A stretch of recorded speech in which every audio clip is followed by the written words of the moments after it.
Darwin is known as the gateway to Asia, so the detectives of the Substance Abuse Intelligence Desk have their work cut out for them, cracking down on drugs coming in and out of the airport.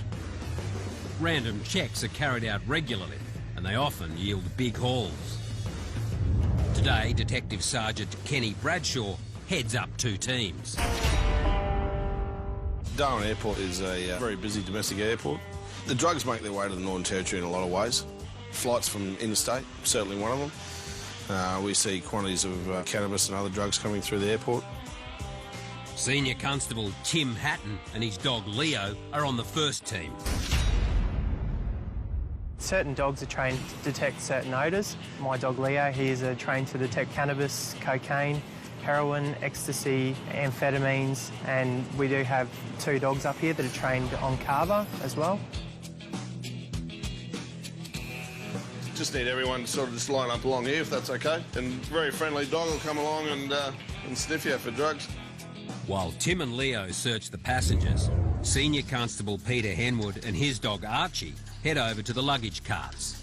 Detective Senior Constable Vanessa Barton is also on this team. Yeah, the dogs are integral to this operation. They provide us with the grounds to conduct further investigations. The dogs get worked very hard. This is Darwin heat, so they work for a long period of time. They're running up and down lines, searching baggage. Over at the passenger terminal, a small bag has attracted Leo's attention. Man, that dog's really interested in that bag, hey? Gunja in there? No. Have you had gunja in there? No. All right, we're just going to have a quick check, hey? Out on the tarmac, Pete and Archie have also come up with the goods. Archie's showing a lot of interest in some unaccompanied shopping bags, destined for a flight to a remote region. Vanessa takes the bags away to go through them. Back in the terminal, Kenny takes charge of the bag Leo sniffed out. Do you want to empty that on the back there for me? He finds nothing suspicious. Could Leo be wrong? The woman sheds more light on the situation. My husband gave me this bag. Did he? Yeah. Is that a he or a she?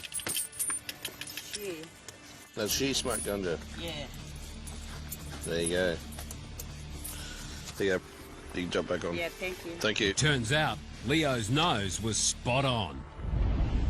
Over in the luggage area, Vanessa is giving Archie's shopping bags a good going over.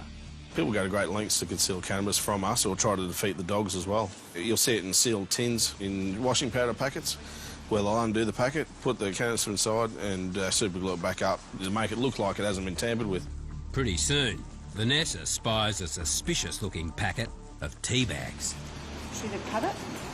It's cut, but it's stuck down by sticky tape. Bingo. She's found a few other bags too. They've got a name and someone dropped it off. Now we can probably chase up somebody and you can go and get a warrant. With a flight from Melbourne due to land any minute now, Tim and Leo are standing by for another passenger search. There you go, we're just ready to take the dog on this flight. Just stick to the right-hand side, please, single file. Tim knows what to look for. Like all dog handlers, very well attuned to his dog. He knows when his dog is responding.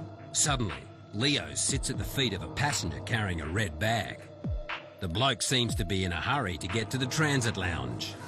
How you on, man? I just need you to come with me. Acting Sergeant George Hillen questions the passenger. You been in trouble for drugs before? Never? I ain't nothing together, do that. Beg your pardon? I ain't nothing together at all, like. You're going to have to wait. You been in trouble with police before? No. Never? Nothing down there. No, you've been in trouble in Australia with police? Oh, yes, yeah. Yeah, whereabouts? You know, Yeah, what for? drugs. Years ago, I mean. How long ago was that? Yeah, well, 20 years ago. Yeah. The passenger is very worried about missing his connecting flight. I need to get on a plane, a light plane. As I said, No, they brought us to. as I said to you, that's unfortunate. We are going to search you. We're going to search you, both you and your baggage. If someone's got something to hide, they're going to try and leave. You get people running to toilets, etc. That's certainly reasonable grounds to suspect. Is there any reason why the detective dog would have responded to you? No? Do you use cannabis? Any other drugs? Yes, I do. You do? Yeah. When's the last time you used it? This morning. This morning? Like down in Melbourne. Yep. Yeah. So we're going to suspect that you might have drugs on you. The drug dog did respond on you. Okay. Okay.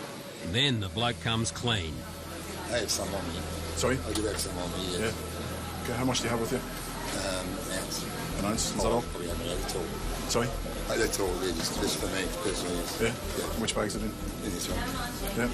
What were you going to do with Smack it? it. Kenny steps in.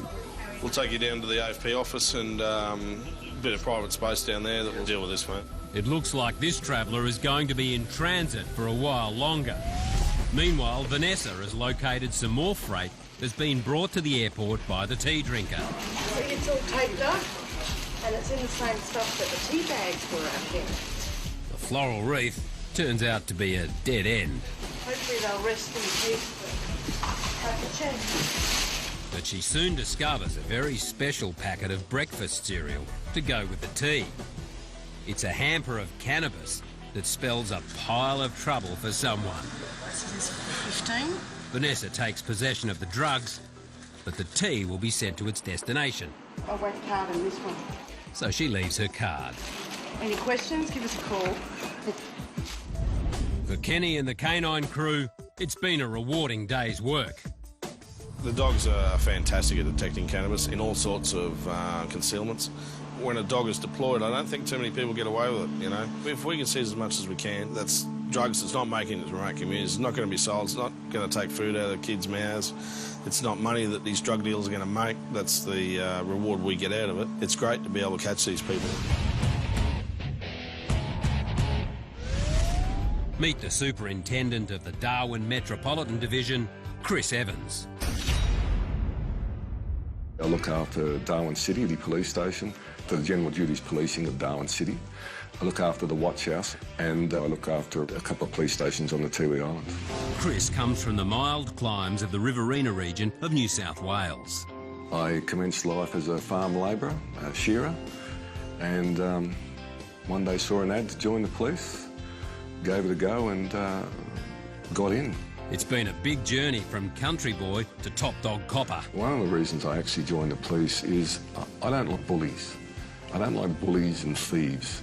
And I've thoroughly enjoyed myself in catching bullies and thieves throughout the last 30 or so years. I see that there's a couple of interferes with motor vehicle in the same street. I can only assume that they'll all be linked. I get enjoyment out of passing on my experience and knowledge to the more junior members, the frontline members. Chris moved to the Territory 23 years ago. He was thrown in at the deep end as a young constable working a two-man station at Onpelly. At the time I was there was approximately 2,000 Aboriginal people. English is not the first language. About 4 or 5 months of the year, we actually call it reined in, where you can't get out. It was a dirt airstrip, a gravel airstrip. So sometimes with the heavy rains, you couldn't fly in either. So you're there on your own and you have responsibility for policing about 2,000 people. But the city beat is where Chris came into his own.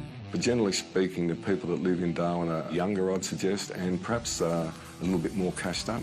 A lot of mine workers that fly in, fly out. So there's some big wages on offer in the Territory. So a lot of people live here but then work out at the mines or work out outside of Darwin. And the after-hours action keeps his team on their toes. It's always been known as a big drinking town. It's hot weather. It's 30-odd degrees every day, year in, year out. It's either hot and dry or hot and wet. People talk about mango madness. Yeah, probably anecdotally it does get busier in that build-up. When it's getting hot and humid, the clouds are rolling in, and it does tend to send people a bit silly. And as I say, it increases that consumption of alcohol, which then increases our workload. Mitchell Street is our party street. People tend to wander around the street late at night because it's hot and they can get a drink and they can get something to eat. We have our buskers in the street. It's where all the action is. We're not the party police. It's only when they overindulge and then fighting and assaults and all that sort of stuff. That's when we step in. Now, I'd rather prevent it than clean up after it. This is one top dog who isn't ready to lay down anytime soon.